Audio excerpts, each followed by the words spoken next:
주님의 사랑과 감사가 여러분과 함께 하시기를 기원합니다. 어떤 사람이 한 성자에게 가서 물었습니다. 당신은 가진 것도 도무지 없는데 어떻게 그렇게 밝게 살 수 있습니까? 노후가 걱정되지 않습니까? 이렇게 물었습니다. 어찌 당신은 염려도 없이 가진 것도 없으면서 그렇게 밝게 살 수 있냐? 이렇게 물은 겁니다.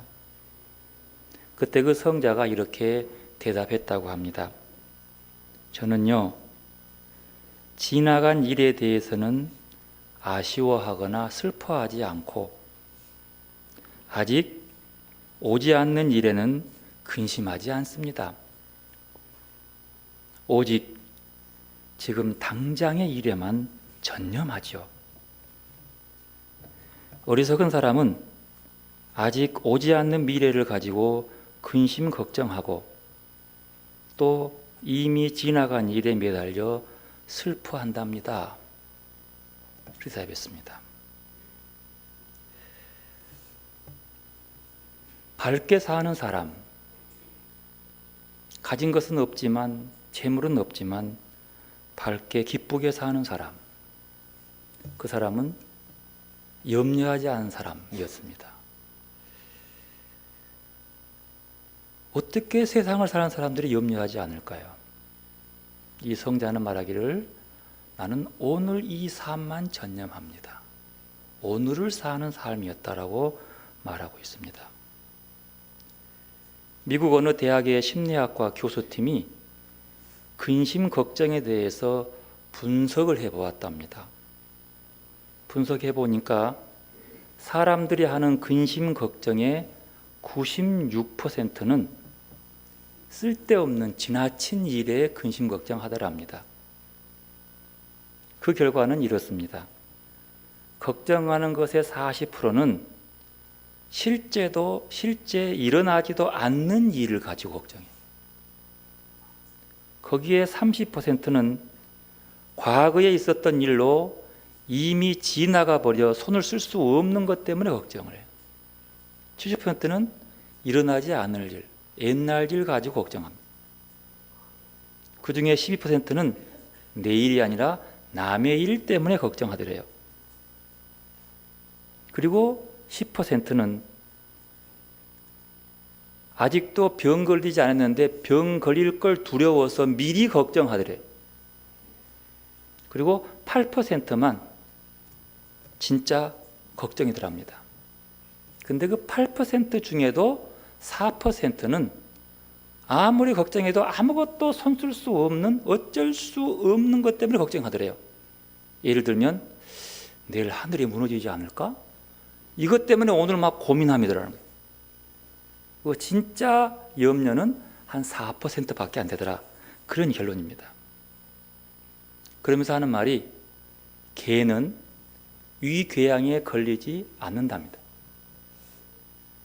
이것은 미국계 얘기요. 미국계. 모르겠어요. 그래서 이제 이 미국계를 중심으로 막 스트레스를 주고 괴롭게 만들고 해가지고 딱 조사를 해보면 위산이 과다 분비가 안 돼요. 위궤양이나 이 고통은 위산 과다에서 온대요. 그러니까 이제 막 계속 해봐. 막 세주고 막 개를 겁주고 하면서 이렇게 검사를 해보면 그 전이나 지금이나 개의 위산은 똑같아. 그래서 얘들은 위궤양 걸리기가 참 어렵구나. 근데 이제 모르겠어요. 복날 앞둔 한국 개를 조사해봐야 되는데 그 조사해보면 어떨지는 모르겠지만 어쨌든 미국 사람 조사해보니까 미국 개는 위궤양이 잘 안 걸리더래요. 왜요? 개는 노후 걱정하지 않거든요. 그냥 그날 즐거우면 웃고 살기 때문에 그렇다는 거죠. 오늘 복음의 말씀에서 언급된 하늘의 새도 이웃의 다른 새들보다도 더 많은 둥지나 더 아름답고 크고 멋진 것을 갖고 싶어서 염려하지 않는다는 거예요. 산속의 여우가 굴을 파놓고 사는데 아이고 요 굴이 무너지면 어떡하지? 그래가지고 또 또 다른 구를 파놓은 여우는 없답니다. 다람쥐가 도토리를 주워서 겨울을 나기 위해서 도토리를 모으는데 2년치를 한꺼번에 모으는 경우는 없대요. 오직 사람만이 내일 일을 걱정하면서 오늘 하루를 살아가더래요. 아직도 오지 않는 걸 놓고 걱정을 해요. 사람들은 너무 많은 근심 걱정 속에서 염려하며 살지만 그 염려로 조금이라도 개선된 경우는 별로 없다라고 합니다. 어떤 분이 성경을 찾아봤어요. 성경 속에서 걱정하지 말라, 염려하지 말라가 대체 몇 번이나 있는가? 라고 찾아보니까 염려하지 말라, 걱정하지 말라, 근심하지 말라 이 말이 365번 있더랍니다. 1년 며칠이에요? 365일. 어찌 맞췄는지 모르겠지만 어쨌든 1년 내내 매일 성경은 계산해 보면 염려하지 말고 살아라. 어쩌면 그렇게 들린 것처럼 들려요. 걱정하지 말라. 오늘 성경도 우리에게 말씀합니다. 염려하지 말라. 교회력으로 추수감사주일은 한 해가 끝이 다가오는 입니다. 다음 주일이 왕이신 그리스도 주일로서 교회력으로 2018년 마지막입니다. 그리고 그 다음 주일은 대림절 첫 번째 주일, 성탄절 다가와요. 대림절 시작하면 교회력으로는 한 해가 시작됩니다. 교회력으로 한 해가 끝나가는 마지막 첫 번째 주일을 추수감사주일로 뒀다는 것은 참 의미 있는 일이에요. 한 해를 돌아보면 여러 가지의 감정들이 밀려오고 그 감정에 휘둘리고 우울해지기도 하고 불안하기 쉬운 날들이 참 많은데 교회는 그 한 해를 마무리하면서 이 시기에 감사하기를 요청하고 있습니다. 그래서 이 시기가 참 적절한 시기가 아닌가 봅니다. 올 한 해도 힘겨운 한 해살이를 해온 것 같습니다. 그리고 앞을 내다봐도 별로 희망적이보다는 근심 걱정이 더 많아요. 국가적으로 개인적으로는 놔두고라도 전체적인 쉬운 말하면 인류 전체를 보더라도 불안하기 그지없습니다. 그럼에도 불구하고 오늘을 사는 그리스도인들에게 감사라고 성경은 말씀하고 있습니다. 미래가 희망적이어서가 아니라 오늘 지금 우리에게 사는 삶은 그리스도인은 감사해야 한다는 거예요. 왜 감사해야 합니까? 왜 교회가 감사해야 합니까? 그 이유는 교회가 감사를 회복해야지만이 세상에 희망을 가질 수 있기 때문이에요. 교회가 세상에 빛이 되어야 한다는 말은 세상이 교회를 보고 빛을 얻을 수 있는 길은 뭐냐면 교회가 감사할 수 있어야 돼요.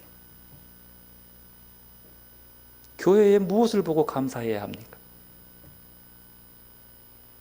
교회의 장래를 봐도 별로 밝은 희망이 없습니다. 젊은이들이 교회의 발길을 끊습니다. 아니 그 이유도 많이 있지요.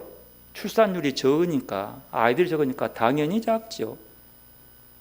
학교의 수가 줄어든 거 보십시오. 문 닫는 학교가 얼마나 많습니까? 당연히 줄 수밖에 없어요. 이것을 억지로 기도한다고 불어날 일은 절대로 아닙니다. 그러나 교회가 앞으로 닥칠 일들에 대한 두려움, 내일을 하려고 하는 것에 대한 걱정보다는 성경은 말합니다. 오늘 예배할 수 있음에 감사하고 찬송할 수 있음에 감사하고 오늘 하나님께 나와서 예배함으로 하나님이 나와 함께 있음에 감사하라고 말씀하고 있습니다. 오늘 하나님이 나와 함께 하고 있음에 감사. 오늘 추수감사절 복음의 본문의 말씀은 두 주인을 함께 섬기지 못한다고 하는 원칙을 우리에게 제시하고 있습니다. 두 주인을 섬길 수 없다 라고 하는 이 말은 한 주인만 섬겨야 한다 그 뜻이에요. 오늘 이 복음의 내용 중에서 이 두 주인을 섬길 수 없다는 이 말이 오늘 성경 본문의 전체를 아우르는 중심 주제로 풀어갈 수 있습니다. 딱 한 분인 주인 앞에 그분을 사랑하라는 거예요. 근데 그분을 사랑하면 그 외에 다른 것들은 미워하게 할 수밖에 없다는 거죠. 성경에서 보면은요, 특히 말라기서에 보면 사랑과 미움은 미운 사랑도 아니라 사랑과 미움은 서로 대립된 관계예요. 상반되게 봐요. 반대말로. 근데 뭐 따지고 보면 뭐 사랑의 반대가 미움은 아니다고 이렇게 얘기하는데 어찌 됐든 성경에서는 사랑과 미움을 서로 대립된 관계로 봅니다. 무슨 말인고 하니 한나를 사랑하게 되면 다른 것들은 미워가 된다는 거예요. 아니 한쪽에 너무 많은 관심을 가지면 한쪽은 소홀할 수밖에 없다는 거예요. 일리가 있습니다. 사랑과 미움의 말이 서로 대립이지만 사랑의 관념은 분명한 것은 내가 관심 있는 이쪽에 더 많은 관심이 있어요. 그래서 내 편인 사람들이 조금 죄를 줘도 그건 죄가 아니야. 그러나 상대편 사람이 조금만 잘못해도 이건 큰 나라가 무너지는 죄예요. 이게 뭐냐라면 서로 대립된 상충 관계예요. 뭘 의지하냐고 하는 거예요. 어제 목사들이 나와서 데모를 했대요. 그래 나와가지고 한 목사가 나서 이단인데 모여가지고 외치면서 뭐 박근혜를 석방하라 하면서 문재인을 사형시켜야 한다는 거예요. 목사 입에서. 그래서 왜 저런 게 나올까? 그 이유는 뭐예요? 이게 한쪽을 사랑하면 한쪽을 이렇게 미워한다는 이게 극단적인 얘기거든요. 극히 나아가서 이걸 완전히 무시하는, 조금도 이해하지 않고 그래 놓고 하는 말이 전라도 사람들은 회개하라고.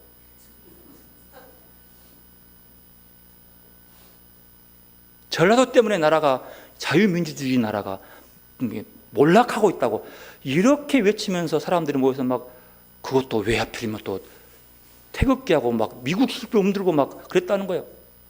그러면서 장신대 교수는 나와서 그래서 트럼프가 우리를 살릴 거라고. 이렇게 도저히 이해가 안 되는 거예요. 왜 그럴까? 다른 데 있지 않습니다. 그 사람이 박근혜를 사랑하기 때문에 그러는 거예요. 한쪽을 미워하면 한쪽을 미워하는 거야. 이것이 인간에게 드러나는 근본적인 문제입니다. 하나님을 만나는 데도 마찬가지입니다. 하나님이나 재물이냐? 무엇이 섬김의 대상인지를 묻는 것은 선택의 문제가 아니라 신뢰의 문제라고 하는 거예요. 재물이라고 하는 히브리 말의 어원, 재물이라는 말로 번역된 그 말의 뿌리를 찾아가 보니까 그 말의 근본은 맡기다, 위임하다 하는 데서 그 말이 나왔대요. 그러니까 성경이 말하는 재물의 의미는 내어 맡기는 신뢰의 상징인 거예요. 내가 이걸 믿는 거예요. 신뢰하는 거예요. 그리고 마음이 가는 대상을 얘기하는 겁니다. 돈만 얘기한 것이 아니라, 즉 말하면 나는 돈을 신뢰해. 그래서 그러잖아요. 돈 있으면 안 되는 것도 없다. 그것은 성경이 말하는 재물이에요. 거기다가 신뢰하고 거기다가 맡기고 거기다가 위임하고 그걸로 다 해. 내가 아무리 많은 죄를 져도 돈으로 해결해버려. 그럼 뭘 의지하는 거예요? 돈을 의지하는 거예요. 그래서 성경이 말하는 이 재물이라고 하는 말은 그 의지함을 때 하나님이냐 재물이냐라고 말할 때 그 재물은 그렇게 맡기고 위임하는 대상으로 본다는 거죠. 결국은 하나님이냐 재물이냐는 결국 무엇을 더 신뢰하느냐에 대한 질문입니다. 그러면 왜 예수님은 두 주인을 섬길 수 없다라고 했을까요? 말씀드린 것처럼 사람이 한쪽을 떠받들면 다른 한쪽을 미워하지는 못할 망정 없인 여기거나 소홀히 여기기 때문이라는 거죠. 하나님을 믿는 사람에게도 재물이 주인으로 등장하는 경우들이 많습니다. 재물을 많이 갖고 누리는 데에 도움이 되는 것이 신앙이라고 믿는 사람들도 있어요. 예수 잘 믿으면 내게 의지할 수 있는 재물이 올 거라고 믿는 것. 재물은 이 땅을 살아가는 데에 참으로 필요한 겁니다. 그것을 가지면 살기 편할 뿐만 아니라 사람들로부터 대우를 받습니다. 그런데 그 편안함과 그 대우의 정신을 빼앗기면 사람은 그 재물을 인생의 목적으로 착각하고 오로지 그것을 향해 매진해 버립니다. 아, 이거구나. 거기에 빠지는 거예요. 인생의 목적을 의지하는 재물로 본다는 거죠. 그러면 뭐가 소홀해져요? 하나님의 나라가 소홀해지는 거예요. 그래서 두 개를 못 섬기는 거죠. 이것만이 살 길이라고 정신을 빼앗기고 내가 세상에 대우받고 내가 편리함을 추구하고 살기 위해서는 이것이 필요하다. 필요한 건 맞아요. 그러나 이것에 정신이 팔려버리면 하나님의 의나 하나님 나라는 소홀히 여기고 없이 여겨버린다는 거예요. 하나님 나라는 뭐냐? 라고 할 때 어떤 분은 말하기를 증오에 증오로 맞서지 않는 것이 하나님 나라에 사는 사람의 모습이다. 이렇게 말하더라고요. 그런지 모르지만 인류 역사 속에서 많은 종교들은 인간이 물질의 노예가 되지 말라고 말을 합니다. 물질의 노예가 되지 말라. 그래서 불교는 무소유를 주장하죠. 무소유. 우리가 좋아하는 사자성어 중에 청빈, 낙도라는 말이 있죠. 참 순결해 보여요. 이게 모두가 다 종교적 직관에서 나오는 인간의 참다운 자유, 재물의 노예가 되지 않는 어떤 경지를 표현하는 용어들이 각각 종교에는 많이 있습니다. 기독교도 그렇게 말하는 경우도 있어요. 그러나 그리스도의 복음은 무소유나 청빈 낙도의 경지를 요구하지 않습니다. 성경은 부자가 있고 가난한 사람이 있다는 사실을 비극이라고 말하지 않습니다. 우리는 착각하는 경우가 있어요. 빈익빈 부익부의 큰 격차가 그 자체가 비극이다, 지옥이다 라고 말한다고 믿지만 성경은 그렇게 말하지 않습니다. 누가복음 16장에 보면은요, 부자와 거지 나사로 얘기가 나옵니다. 우리가 잘 아는 얘기예요.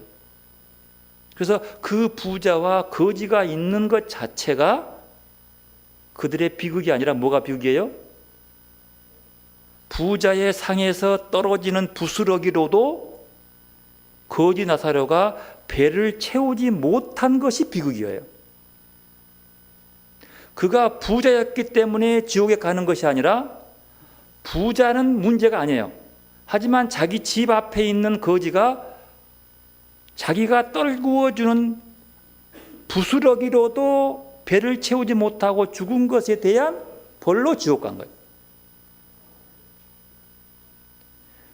신앙이 말하는 참다운 부자는 많이 가지는 사람을 말하는 것이 아니라 하나님이 축복으로 주어지는 가진 것을 나누어 줌으로써 너그러우신 하나님의 일을 실천하는 것을 부자라고 합니다.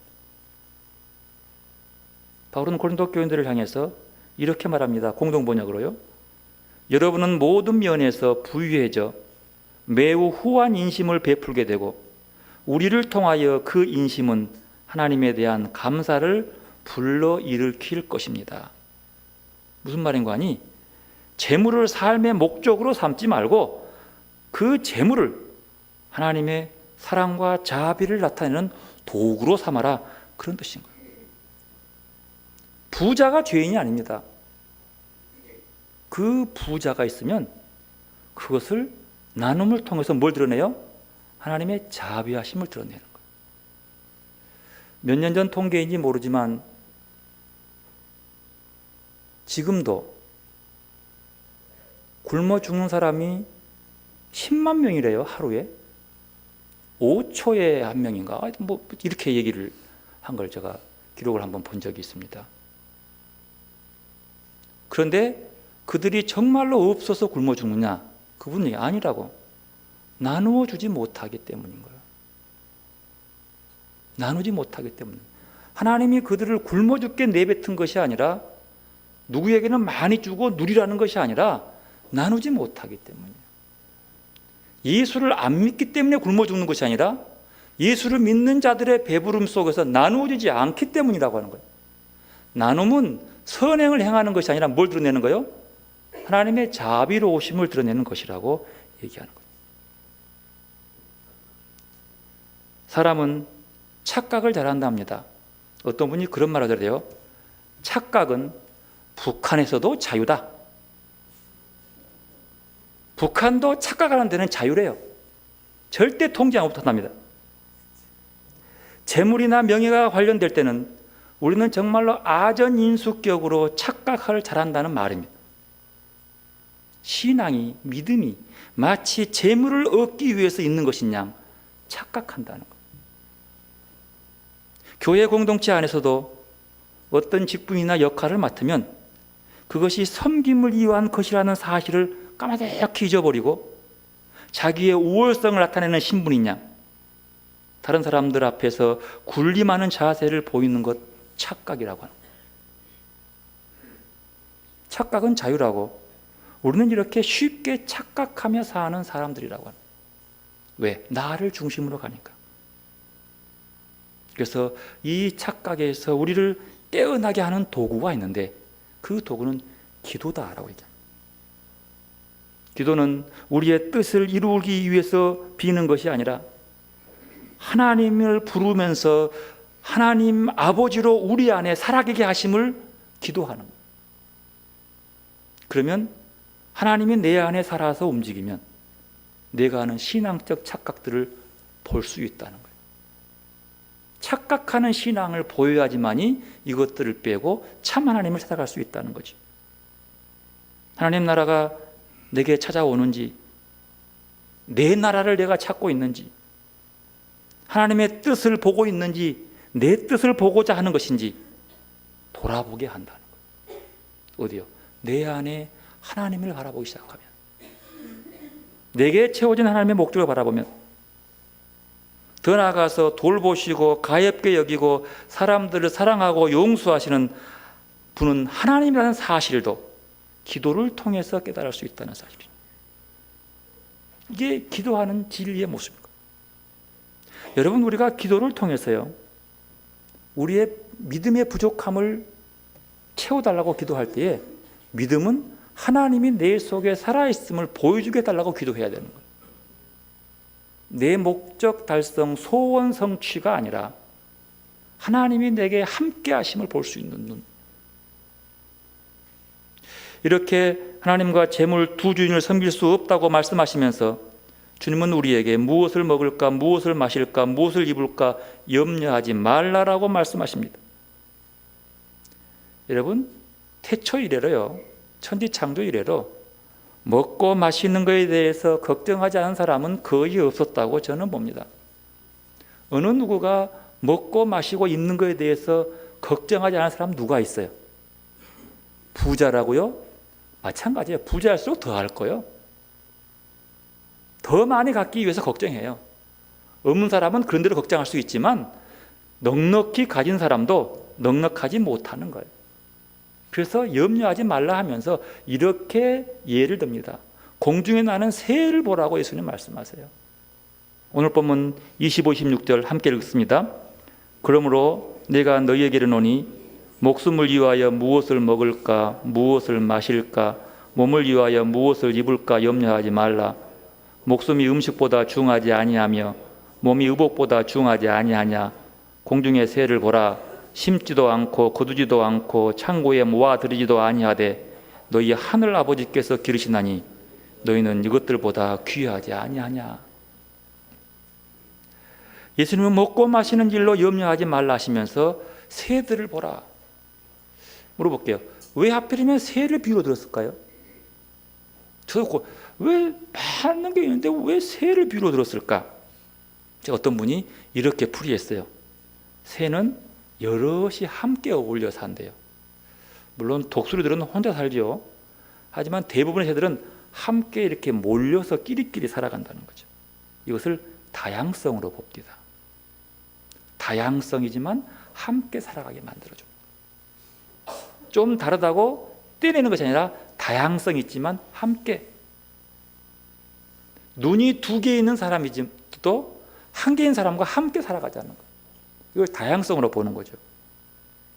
그리고 함께 살기 때문에 공동체성을 얘기한다라고 그렇게 보더라고요. 그리고 서로 돌고 돌며 살아간다는 거예요. 새들은 저리 계절 따라서 철새들 날아가잖아요. 갔다가 오고 갔다 오면서 살아가더라. 그리고 자기를 조절하며 스스로 살더라. 절제하며 살더라. 그렇게 봤습니다. 주님은 새를 보라고 하신 이유는 심지도 않고 거두지도 않고 창고에 모아들이지도 않지만 누가? 하늘 아버지께서 기른다는 것을 말씀하기 위해서 새를 비유든 겁니다. 이 말씀을 오해하면 마치 우리도 새처럼 심지도 거두지도 않는 삶을 살라는 뜻으로 들릴 수 있습니다. 그러나 사실은 새들도 자기들의 생존을 위해서 본능적으로 노력을 아끼지 않습니다. 최선을 다해요. 그런 속담 있죠? 일찍 일어나는 새가 벌레를 먹는다고. 새들이 가만히 있어서 먹는 것이 아니라 자기의 삶을 위해서 열심히 땀 흘려 최선을 다해 살지만 뭐 하지 않는다고요? 염려하지 않는다는 거죠. 예수님은 이 새의 비유를 통해서 염려라고 하는 이름의 불신앙을 경고하고 있습니다. 먹고 마시고 입는 것에 대해서 노력하지 말라는 것이 아니라 염려하지 말라는 것. 왜요? 하나님이 먹이시는 새들, 하나님이 먹이시기 때문에. 몽실언니의 작가고 강아지 똥의 작가, 아동문학가 권정생 선생, 그분이 쓴 산문 중에 이런 내용이 있다고. 근데 이 산문은 못 읽었는데 하여튼 그 내용을 요약한 것을 제가 읽어드리겠습니다. 산과 바다에는 수많은 동물과 식물들이 어우러져 살고 있다. 그들은 수세식 변소도 없고 인류 패션 디자이너도 없고 화장품도 없는데도 어째서 그토록 깨끗하고 아름다울까? 물 한 방울, 공기 한 줌도 그들을 더럽히지 않는다. 수천만 원씩 들여 음악대학을 나오지도 않고도 아름다운 노래를 부르고 춤을 춘다. 그저 그날 살아갈 만큼 먹으면 되고 조그만한 둥지만 있으면 편히 잠을 잔다. 절대로 째째하게 수십 채의 집을 가지거나 수천만 원짜리 보석이 있는 것이 아니다. 부처님께 찾아가 빌지도 않고 예배당에 가서 헌금을 바치고 설교 듣지 않아도 절대로 죄 짓지 않고 풍요롭게 산다. 참으로 그 깨끗한 권정생 선생다운 시선이었습니다. 사물을 바라본 통찰력의 그 깊이. 어째서 나는 저런 분들처럼 세상의 동물들을 바라보고 새들을 바라보고 이런 눈이 우리에게는 없을까? 순수하고 진실한 그들 눈 속에서 어쩌면 진리가 거기 있는 것처럼 들려옵니다. 그러고 보면 새는 재물을 축적하며 만몬을 통해 생존을 보장받고자 하는 사람들과 정반대의 모습을 쑥 대밀어 놓은 것 같습니다. 그런데 여기서 중요한 것은요, 그보다 더 중요한 것은 하나님이 이 새들을 먹이신다는 거예요. 그러면서 주님은 이렇게 말씀합니다. 너희가 이 새들보다 더 귀하지 아니하냐? 누구 앞에서? 하나님 앞에서. 새들을 먹이시고 입히신 하나님 앞에서 너희가 더 귀하지 아니하냐? 하늘 아버지는 새들의 아버지가 아니라 누구 아버지? 우리의 아버지, 너희들의 아버지가 아니냐? 그러면서 말합니다. 너희 중에 누가 염려함으로 그 키를 한 자라도 더할 수 있겠느냐? 여러분, 염려함으로 목숨을 연장시켜 주는 것이 아니라 오히려 단축시키는 것이 염려인 것이라는. 주님은 더 말씀합니다. 또 너희가 어찌 의복을 위하여 염려하느냐? 들의 백합화가 어떤지 어떻게 자라는가 보라. 보라, 수고도 아니하고 길쌈도 아니하느니라. 그러나 내가 너희에게 말하노니 솔로몬의 모든 영광으로도 입은 것이 이 꽃 하나만 갖지 못하였느니라. 여러분, 여기서 백합화라고 하는 것은 우리가 아는 하얀 송이를 내고 아름다운 향기를 내는 그런 백합화의 모습이 아니고, 이스라엘의 백합화는 아네모네, 여러분 우리가 아네모네와 비슷한 게 뭐냐면 관상용 양귀비꽃 아시죠? 하늘 하늘 흔들면서 흐르는 꽃, 주로 그런 종류의 꽃들이에요. 그리고 백합화 속에는 여러 가지 이스라엘 땅에서 광야에서 피는 들꽃들을 의미한다고 보여주더라고요. 많은 광야에서 우기 때 피는 들꽃들, 특별히 아네모네나 양귀비꽃 같은 이런 꽃들, 그 꽃의 아름다움, 이것을 누가 입히냐고 하는 거예요. 그들이 가만히 있느냐는 거예요. 그 매년 입히는 그 아름다움 앞에 솔로몬의 모든 영광도 그 꽃 하나만 못하다고 말씀합니다. 주님은 노력하지 말고 가만히 있으면 하나님이 백합화보다 그렇게 더 아름답게 꾸며질 거라고 말씀하는 것이 아닙니다. 노력하지 말라는 것이 아니라 염려하지 말라는 거예요. 여기서 우리가 많은 착각을 일으켜요.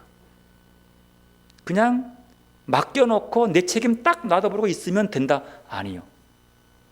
내게 맡긴 일에 충성을 다하고 기다리는 것이지, 하나님이 우리의 생존을 위해서 굶기게 않는다는 거죠.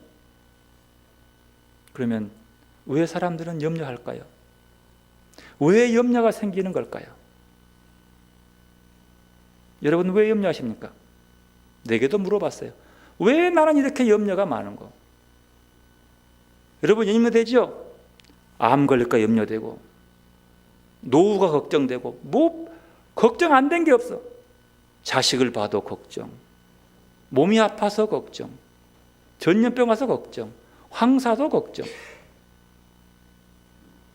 왜 염려하는 걸까요? 특별히 우리의 생존의 문제 속에서 왜 염려하는 걸까요? 한마디로 요약하면 오늘에 대한 감사가 없기 때문입니다. 우리의 염려는 모두가 다 내일을 때문에, 미래에 대한 것이요, 오늘에 내가 주어진 것에 오늘 살아 숨쉬었음에 감사를 잃어버렸기 때문에 염려가 우리에게 넘치는 거예요. 오늘 내가 숨쉬고 있음에 감사함, 오늘 내가 예배할 수 있음에 감사함, 오늘 내가 깨어날 수 있음에 감사함. 이 감사함이 우리의 염려를 잊고 하나님을 신뢰하고 살 수 있는 길이라고 하는 사실. 여러분, 우리의 장래가 암담한다 할지라도 오늘 내가 살아있음에 하나님께 감사할 수 있기를 바랍니다. 혹여라도 아침에 눈을 떠서 여러분 감사부터 해보셨습니까? 오늘 또 이 하루를 내가 선물 받았네 라는 느낌으로 감사하냐는 거죠. 오늘 먹는 것, 마시는 것, 입는 것에 대한 욕심이 과하거나 새나 들꽃보다 믿음이 작아서 그럴 수 있습니다. 오늘 보면 30절 이렇게 말합니다. 오늘 있다가 내일 아궁에 던져지는 들풀도 하나님이 이렇게 입히시거든 하물며 너희 일까 보냐. 믿음이 작은 자들아. 오늘 있다가 내일 아궁이에 들어가는 들꽃, 들풀은 하찮은 존재입니다. 그러나 그 들풀을 위한 하나님의 섬세한 돌보심과 도우심이 아는 성도는 얼마나 하나님이 나를 귀하게 여길까, 얼마나 사랑할까 라는 것을 알기 때문에 염려하지 않는다는 거죠. 여러분, 하나님의 사랑을 알아야 염려하지 않습니다. 믿음이 작은 자들아 라고 할 때 믿음이란 우리를 사랑하시고 돌보신 하나님에 대한 신뢰를 말하는 거죠. 그러니까 염려의 정체는 하나님을 향한 신뢰의 결여라고 볼 수 있어요. 즉 믿음 없음을 얘기하는 거예요. 주님 말씀합니다. 그리하여 염려하여 이르기를 무엇을 먹을까, 무엇을 마실까, 무엇을 입을까 하지 말라라고 권고합니다. 이는 다 이방인들이 구하는 것이라. 너희 하늘 아버지께서 이 모든 것이 너희에게 있어야 할 줄을 아시느니라. 여기서 이방인들이란 하나님의 나라와 그의 의에 대해 전혀 무관심한 자들을 얘기합니다. 여기서 의라고 하는 것은 하나의 단독된 어떤 철학적 개념이라기보다도 의로움이라고 봐야 돼요. 의로움은 하나님 나라의 백성이 사는 사람들의 모습이에요. 그 의로움. 하늘아버지를 모시지 않는 자, 이방인들입니다. 아버지의 관심의 사랑을 받지 못하는 자들입니다. 재물을 초월한 내적 힘을 가지고 있지 못하기 때문에 항상 염려와 근심에 찌들어서 합니다. 주님은 그렇게 살지 말라는 것입니다. 너희 하늘아버지께서 이 모든 것이 너희에게 있어야 할 줄을 아시느니라. 여러분, 우리의 모든 것들을 하루하루를 하나님께 맡기며 오늘 하루를 감사할 수 있기를 바랍니다. 3편절 말합니다. 그런즉 너희는 먼저 그의 나라와 그의 의를 구하라. 그리하면 이 모든 것을 너희에게 더하시리라. 우리의 구함은 하나님 나라라고 하는 거죠. 여러분, 하늘과 땅 모든 짐승과 돌아가는 우주를 바라보면서 하나님의 숨결을 느끼지 못한다면 우리는 믿음으로 세상을 보는 것이 아닙니다. 들에 피는 들꽃송이를 보면서 하나님의 숨결을 느끼지 못한다면 우리는 이방의 시선과 다를 바가 없습니다. 무덤덤한 시선은 집착을 낳고 그 집착은 천박한 염려를 낳습니다. 그 염려가 감사를 하지 못하게 만듭니다. 여러분, 감사함으로 염려 없이 기뻐하는 삶을 살아갈 수 있기를 바랍니다. 우리는 현실을 살아갑니다. 지금을 살아가요. 지금 살아가는 기쁨이 어디에 있는지, 그 기쁨을 위해 내가 무엇에 투자하고 살아가는지를 묻지 않고 사는 사람들이 참 많습니다. 왜냐하면 현대인들이 바라보는 곳은 항상 내일이고 미래이기 때문입니다. 그래서 오늘의 기쁨을 내일로 미루어요. 오늘의 감사를 내일로 미루어요.